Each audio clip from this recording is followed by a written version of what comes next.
लोकसभा निवडणुका संपताच विधानसभेच्या आधी नगरपालिका, महानगरपालिका व जिल्हा परिषद व पंचायत समिती या स्थानिक स्वराज्य संस्थांच्या निवडणुका लागण्याचे सूत्र राज्यमंत्री छगन भुजबळ यांनी नाशिकच्या येवला दौऱ्याप्रसंगी संपर्क कार्यालयात आयोजित राष्ट्रवादी काँग्रेसच्या कार्यकर्ता मेळाव्याप्रसंगी केलं। स्थानिक स्वराज्य संस्थेच्या निवडणुकीबाबत काही 2-4 मुद्द्यावर अडचणी आहेत, ते सुटल्यावर की लागलीच अध्यादेश व निवडणूक होऊ शकते, असंही भुजबळ म्हणाले। त्यामुळे कार्यकर्त्यांनी आतापासून कामाला लागण्याचं सूचना भुजबळांनी कार्यकर्त्यांना दिल्या।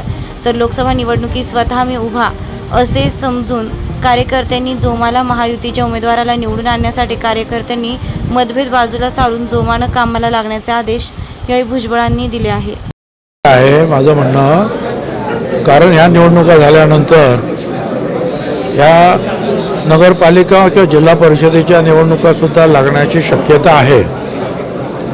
कारण त्यातले काय जे आहेत 2-4 पॉईंट आहे ते क्लिअर झाले का ताबडतोब नोटीस निघाली, नोटिफिकेशन, तर 15 दिवसात निवडणुका। त्याच्यामुळे ह्या निवडणुकांचा वर्षभर आता जो आहे सीझन सुरू आहे। त्याच्यामुळे आता सगळ्यांनी जे आहे ह्या आपापले गण, आपापले गट, आपापली नगरपालिका, महानगरपालिका, विधानसभा या सगळ्याकडे जे आहे अतिशय बारकाईनं लक्ष देणं, काम करणं गरजेचं आहे। आणि मग बूथ कमिट्यापासून तर लोकांशी संपर्क हा सगळा आताच तुम्ही सुरू करायला पाहिजे, जो आपल्याला या वेगवेगळ्या सर्व निवडणुकांमध्ये उपयोगी पडणार आहे। आमचे सगळे कार्यकर्ते जे आहेत प्रमुख सगळ्या तालुक्यातले हजर होते, सगळे फ्रंटाईलचे लोक हजर होते आणि सगळ्यांनी शेवटी हे मान्य केलेलं की आम्ही हे सगळं काम आता करणार। काय मतभेद बाजूला सारणार, कोणी काय केलं, महायुतीच्या ह्या पक्षाने काय केलं, त्या पक्ष, आमच्याला काही प्रश्न नाही।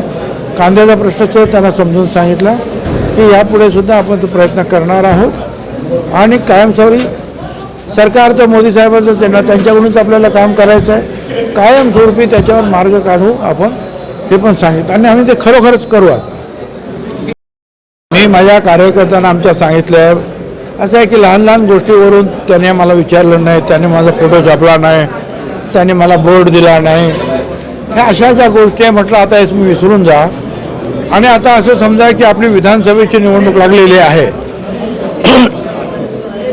आणि छगन भुजबळ समजा उभा आहे, तर काय करावं लागेल, ते जे जे काही करावं लागेल, मग ते बॅनर, पोस्टर, बूथ, घरोघरी जाणं, प्रचार करणं, ते सगळं आपल्या विधानसभेची निवडणूक सुरू आहे असं समजून आपण